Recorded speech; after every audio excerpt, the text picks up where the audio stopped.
السلام علیکم، welcome to my channel weird way. کیسے ہیں دوستو آپ؟ امید ہے سب خیریت سے ہوں گے اور ہمارے لیے بھی دعا کیجیے۔ آج کی کہانی بہت زیادہ انٹرسٹنگ ہونے جا رہی ہے۔ یہ ہمیں طارق روڈ سے جویریہ نے بھیجی ہے۔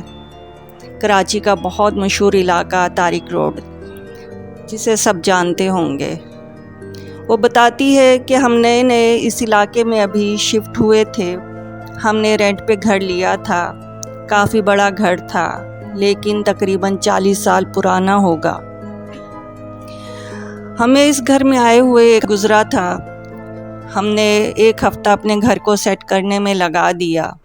کچھ معاملات ہو رہے تھے جس پر میں نے توجہ نہیں دی۔ ایک ہفتے کے بعد جب ہم کام سے فارغ ہو گئے تو اپنی روٹین میں آ گئے۔ میرے شوہر صبح آفس چلے جاتے اور رات کو تقریباً 8 بجے واپسی ہوتی تھی۔ میرے بچے بھی شام کو اپنی دادی کے گھر چلے جاتے اور رات کو اپنے بابا کے ساتھ واپس آتے تھے۔ شام کے وقت میں بالکل اکیلی ہوتی تھی۔ میری روٹین تھی کہ عشاء کی نماز پڑھ کے میں قرآن شریف کی تلاوت کرتی۔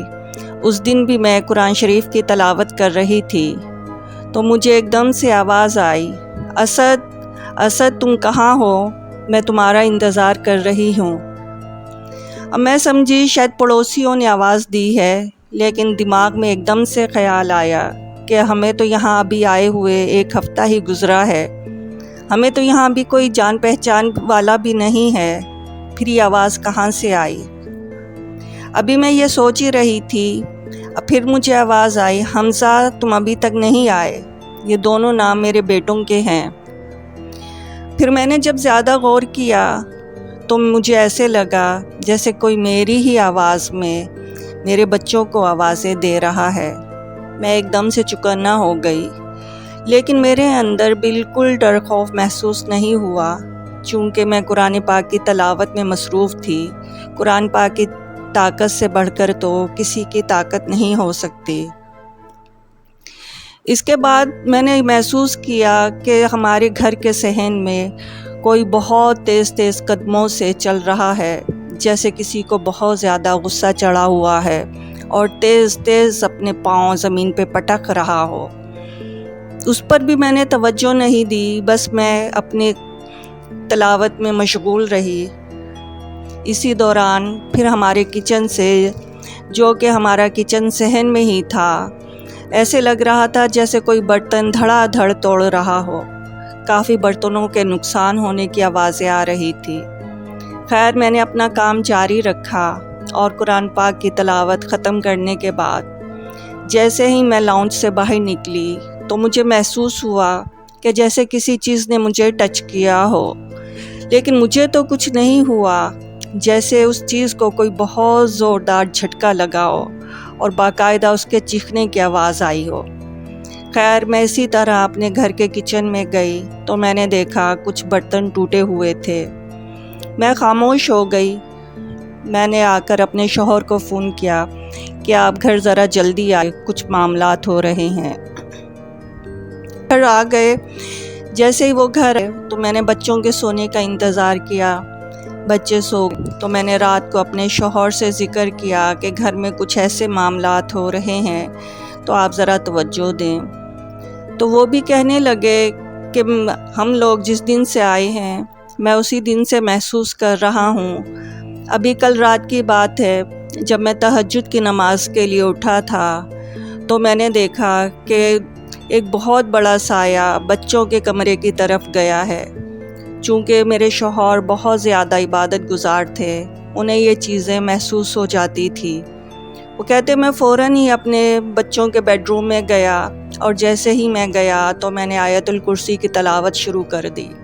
اب وہ چیز اتنی تیزی سے کمرے سے نکلی اور اتنا زوردار اس نے دروازہ مارا کہ جیسے بہت زیادہ غصے میں ہو۔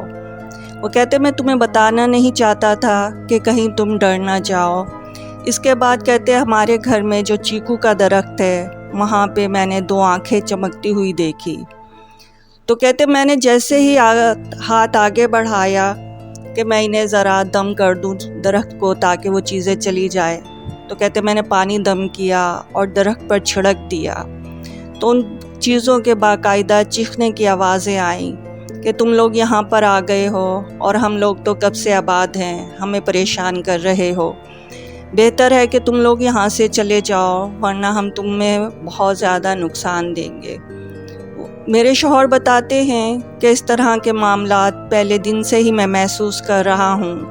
میں نے تمہیں اس لیے نہیں بتایا کہ کہیں تم اور بچے ڈر نہ جائیں، اور ابھی تو ہمیں یہاں پہ آئے ہوئے 1 ہفتہ ہی گزرا ہے، مزید وقت گزارنا یہاں مشکل ہے۔ کہنے لگے میں نیا گھر ڈھونڈ رہا ہوں، تب تک تم ڈرنا نہیں اور بچوں سے کوئی ذکر نہیں کرنا ورنہ بچے ڈر جائیں گے۔ اگر تم ڈر گئی تو یہ چیزیں حاوی ہو جائیں گی اور یہ تمہیں اور بچوں کو بہت زیادہ نقصان پہنچا دیں گی۔ غرض ہم وہاں 15 دن رہے اور روزانہ کوئی نہ کوئی معاملہ ہمارے ساتھ ہوتا ہی رہتا تھا۔ پھر ایک دن تو ایسا ہوا کہ ہمارے چیکو کے درخت سے بہت زیادہ چیکو ٹوٹے ہوئے تھے اور کوئی ہمارے بیڈ روم میں مار رہا تھا۔ چونکہ بیڈ روم کے اندر تو چیکو نہیں آئے، وہ باہر کھڑکی سے ہی ٹکرا کے صحن میں جمع ہوتے رہے۔ اس طرح کے معاملات اس گھر میں بہت زیادہ ہوئے۔ خیر ہم نے وہ گھر اب شفٹ کر لیا۔ 15 دن گزارنا ہمارے لیے بہت مشکل ہو گیا تھا۔ اب ہم بفر زون کے علاقے میں رہتے ہیں، تو اللہ کا شکر ہے اب بالکل صحیح حفظ و امان سے رہ رہے ہیں۔ تو جویریہ آپ کا بہت بہت شکریہ، آپ نے ہمیں اپنی کہانی بھیجی۔ تو دوستو اگر آپ بھی کوئی اپنی اسٹوری ہمارے ساتھ شیئر کرنا چاہتے ہیں تو ہمیں آپ ای میل کر سکتے ہیں۔ تو اگر کہانی پسند آئی ہے تو ہمارے چینل کو سبسکرائب کریں اور بیل آئیکن کو پریس کریں۔